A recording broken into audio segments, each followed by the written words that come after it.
Auzubillahiminasyaitonirrajim. Bismillahirrahmanirrahim. Assalamualaikum warahmatullahi wabarakatuh. Waalaikumsalam warahmatullahi wabarakatuh.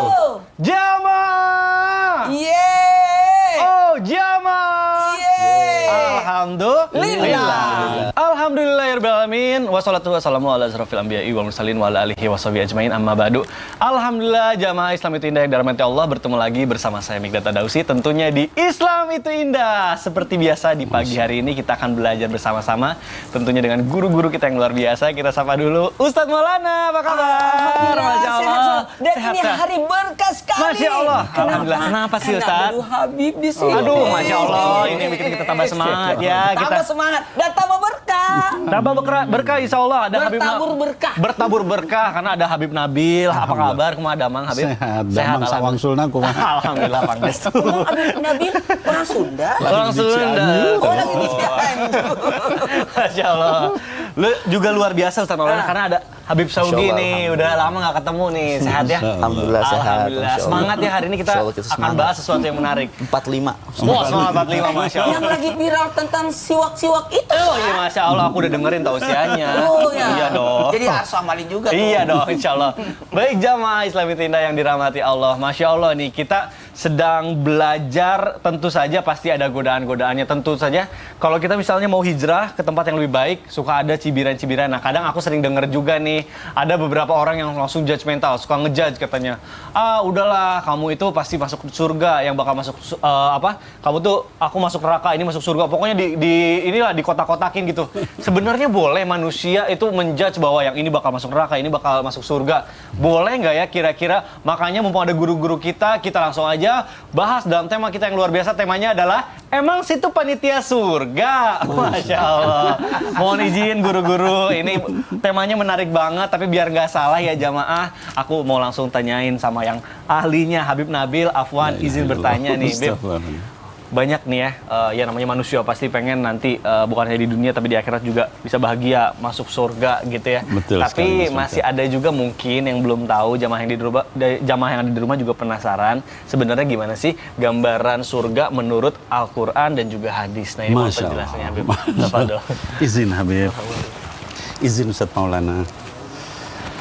Bismillahirrahmanirrahim. Assalamualaikum warahmatullahi wabarakatuh. Waalaikumsalam warahmatullahi wabarakatuh. Alhamdulillah wassalatu wassalam ala sayyidina Rasulillah wa ala alihi wa sahbihi wa mawalah, amma ba'd. Para pemirsa Islam itu indah dimanapun berada, baik yang nonton televisi maupun juga yang nonton dari YouTube dan sebagainya.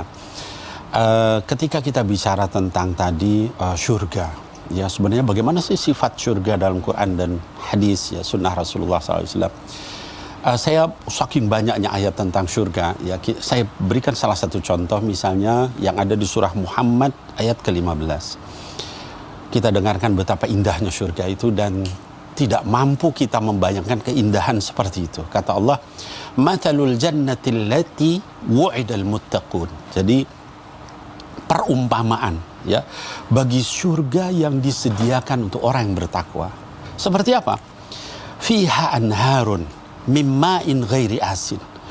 Yang pertama di dalam surga itu Mas Mikdad, itu ada sungai-sungai yang dari air yang tidak pernah berubah baunya.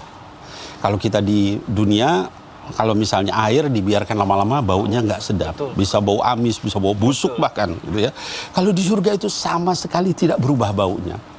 Kemudian yang kedua kata Allah Subhanahu wa taala dalam ayat itu juga, kemudian fiha di dalamnya juga ada min labanin lam yataghayyar ta'mu. Di dalam surga itu ada anhar, sungai-sungai yang terbuat dari susu yang tidak berubah rasanya. Ya, kalau kita di dunia, para pemirsa sekalian, susu itu kadang-kadang asam, kadang-kadang basi. Kalau di surga itu susunya tidak berubah dan dalam bentuk sungai. Bukan hanya sungai, anhar itu sungai-sungai. Nah, kemudian bukan hanya itu, dikatakan wa fiha anharun min khamril ladzatil lisyaribin. Jadi di dalamnya juga ada sungai dari khamr. Khamr itu minuman keras gitu ya. Kalau di kita dikatakan arak gitu kan. Tetapi ladzatil lisyaribin. Di dalam ayat yang lain dikatakan ya bahwa khamr di surga itu tidak membuat pening, tidak memabukkan. Itu ya, beda dengan di kita. Jadi jangan khawatir, kita misalnya di dunia nggak boleh minum wine, nggak boleh minum segala macam. Nanti di surga dikasih yang sungai, bukan lagi gelas. Puas-puas kita berenang di situ. Nah, kemudian bukan hanya itu, ya kata Allah Subhanahu wa taala, fiha anharun min asalim musaffa. Ini luar biasa. Jadi sungai dari madu yang disaring. Bayangkan Mas Mikdad, madu disaring gitu kan. Saking indahnya. Jadi dari ayat-ayat itu semua menunjukkan kepada kita tidak ada bandingannya surga itu. Nah, di dalam hadis bagaimana? Dalam hadis dikatakan, salah satu hadis menyatakan ada seorang yang nanya ketika Rasul menjelaskan tentang surga, ya Rasulullah, saya ini petani. Bisa nggak saya menanam tanaman terus panen di surga? Kata baginda Rasulullah SAW, di surga itu ada orang yang panennya itu sampai sebesar gunung. Ini hadis Bukhari. Panen sebesar gunung dan lahannya itu seluas mata memandang. Ya, jadi apapun keinginan kita. Ya, dalam hadis lain dikatakan ada seorang bilang, ya Rasulullah, saya ini pencinta kuda. Bisa nggak saya nanti punya kuda di surga? Kalaupun kamu ingin diterbangkan dari seekor kuda dari yakut merah, kamu bisa dilakukan itu. Yakut itu rubi. Mas Mikdad, jadi dari batu rubi, kemudian kudanya itu dari batu rubi, ada sayapnya bisa terbang, itu bayangkan. Jadi kita hobiers ya di dunia yang suka mobil, suka misalnya macam-macam, itu nanti di surga diberikan yang seperti itu. Dan yang terakhir saya ingin sampaikan, lalu surga yang paling rendah itu tingkatnya apa sih? Dalam hadis yang diriwayatkan Imam Muslim dikatakan orang paling terakhir masuk surga adalah terakhir keluar dari neraka. Lalu kemudian dia lihat surga itu sudah penuh, ya. Terasanya sama dia begitu, lalu terus dia bilang, ya Allah, surga ini sudah penuh. Kalau begitu buat kamu adalah seperti yang kamu angan-angankan. Saya berangan-angan memiliki seluruh dunia ini, Mas Mikdad. Bagi kamu seperti itu dan 7 kali lipat lagi dari itu.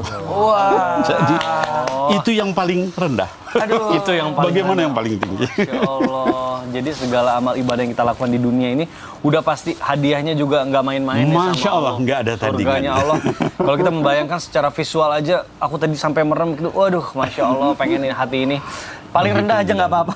Masya Allah. Jangan minta yang paling tinggi. Tapi kan kalau kita minta surga ya Habib, Yang harus paling minta tinggi. yang paling tinggi. Harus yang paling tinggi ya. Jatuh-jatuhnya Aku nanti. pinggir aja yang rendah. Harus cita-citanya yang paling tinggi, surga Firdaus. Harus berharap yang baik sama Aduh, Allah. amin. Ajib. Mudah-mudahan ya Allah, mudah-mudahan. Baik, Masya Allah, jamaah Islam itu indah yang dirahmati Allah. Kita lanjutkan pembahasan kita. Selanjutnya saya mau ke Habib Sogi. Masya Habib, Allah. apa nih, izin bertanya. Ini katanya nih ya, ada ciri-ciri orang yang memang sudah ditakdirkan nih sebagai calon penghuni surga nih. Tapi udah ditampakkan nih ciri-cirinya di dunia. Aduh, pengen tahu dong apa aja. Mudah-mudahan masuk dalam golongan itu. Mohon penjelasannya, Habib. Tafadhol. Izin Habib, Ustaz Maulana, Bang Mikdad. Assalamualaikum warahmatullahi wabarakatuh. Waalaikumsalam warahmatullahi wabarakatuh. Alhamdulillah ala ni'amillah wa ala barakatillah. Alhamdulillah hamdan yuwafi ni'amahu wa yukafiru mazida walhamdulillahi rabbil alamin. Wassalatu wassalamu ala sayyidina wa habibina Muhammadin wa ala alihi wa sahbihi ajma'in, amma ba'd. Kita bersyukur kepada Allah Subhanahu wa taala yang telah memberikan kita nikmat begitu banyaknya, dan nikmat yang paling agung, yang paling besar yang Allah berikan kepada kita adalah nikmat iman dan Islam. Wa kafa bihi ma'ala kulli ni'matin. Cukup dengan nikmat iman Islam tersebut mencukupi nikmat-nikmat yang lainnya. Karena orang-orang yang masuk surga adalah orang-orang yang senantiasa kuat iman dan Islamnya. Dan semata-mata di saat kita ibadah, melakukan amal-amal baik, perbuatan kita lakukan taufik dari Allah Subhanahu wa taala. Wa idza fataha abwabat taufik fataha abwabal hidayah. Kalau Allah udah bukakan untukmu pintu taufik, maka Allah akan bukakan untukmu pintu hidayahnya.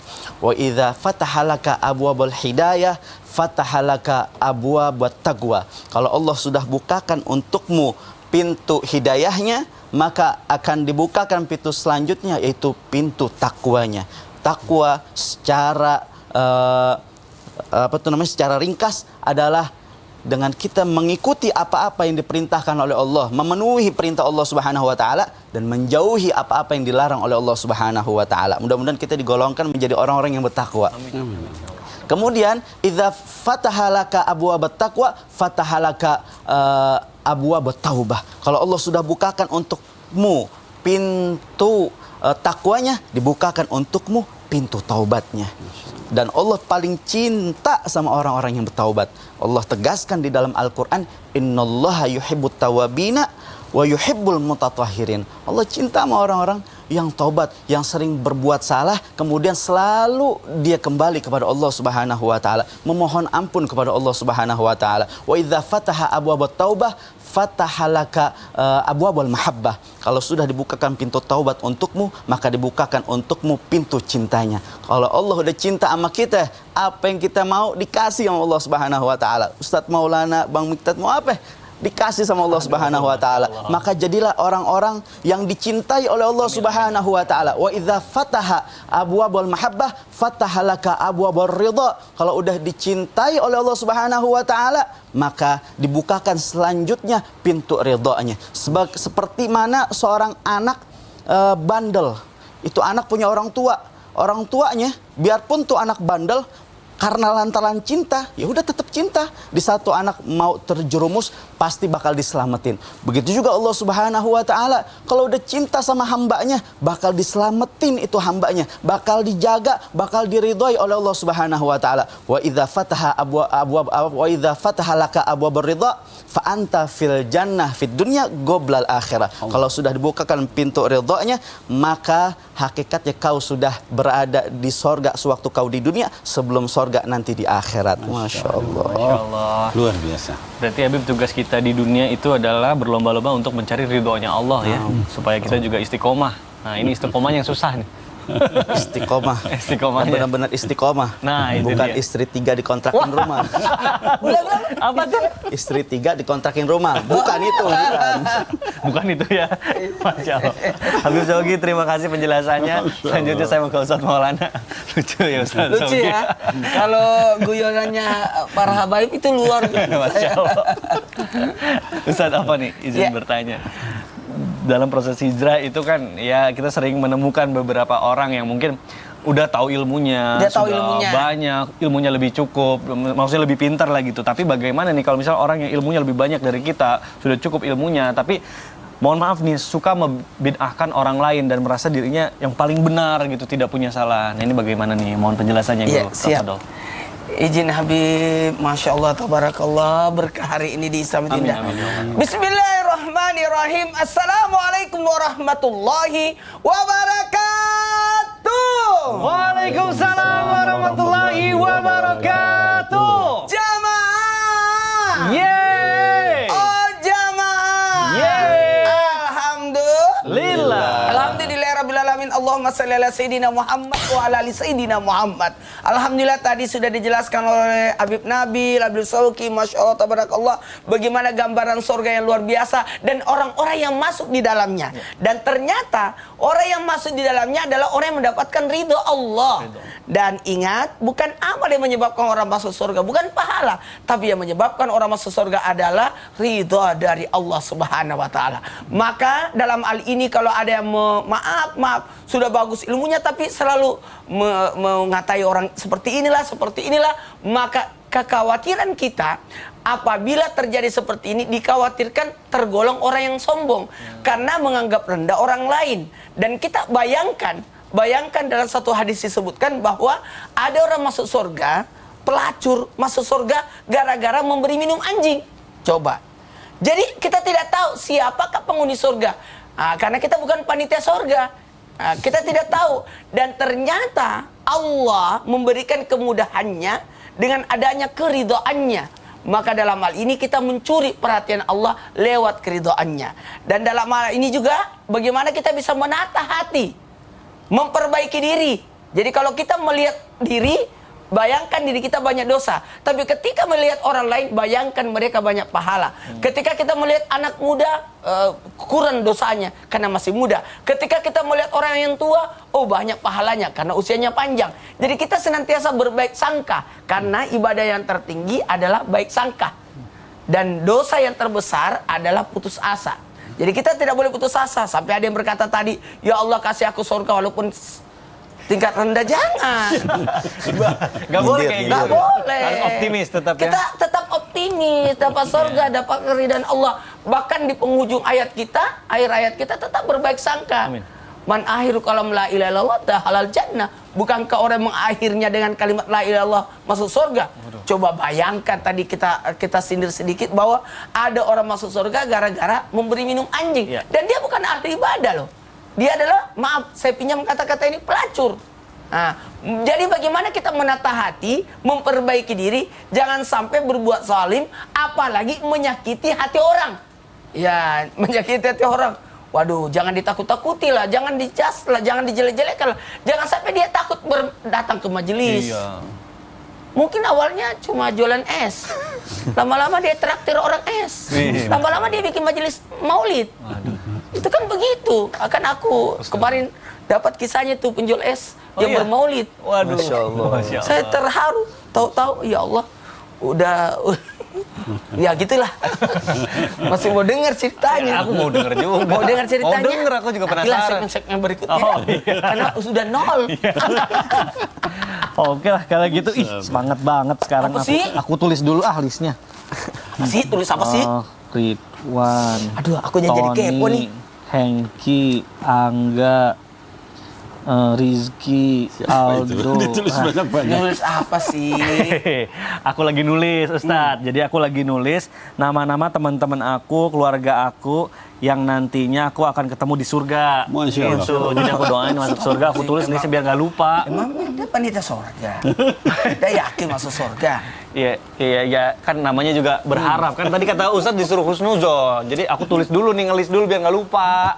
Tapi Gitu. tidak begitu juga mendata-data seperti itu, ya Allah. Iya, ngomong-ngomong ini mau dikirim ke siapa ya data-datanya Nah, ya? itu pertanyaannya.